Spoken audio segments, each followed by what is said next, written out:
આગામી 5 દિવસમાં હીટ વેવની સંભાવના નહિવત છે। અમરેલીમાં સૌથી વધુ 39 ડિગ્રી તાપમાન નોંધાયું। અમદાવાદમાં ગરમીનો પારો 37.6 ડિગ્રીએ પહોંચ્યો તો ભાવનગરમાં 38.7 ડિગ્રી તાપમાન નોંધાયું। રાજકોટ ભુજમાં 38 ડિગ્રી અને વડોદરા તથા છોટાઉદેપુરમાં 37.4 ડિગ્રી તાપમાન નોંધાયું છે।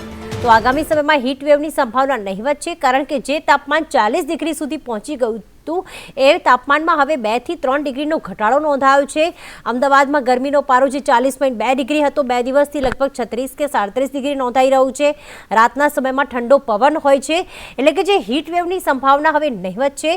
અમરેલીમાં 39 ડિગ્રી સુધી તાપમાન જે છે તે પહોંચી ગયું છે। ભાવનગરમાં 38.7 ડિગ્રી, રાજકોટમાં 38 ડિગ્રી તાપમાન નોંધાયું છે। વડોદરામાં પણ 37.4 ડિગ્રી, જ્યારે છોટાઉદેપુરમાં 37.4 ડિગ્રી તાપમાન નોંધાયું છે। આમ ગરમીમાં થોડી રાહત ગુજરાતવાસીઓને હાલમાં મળી રહી છે।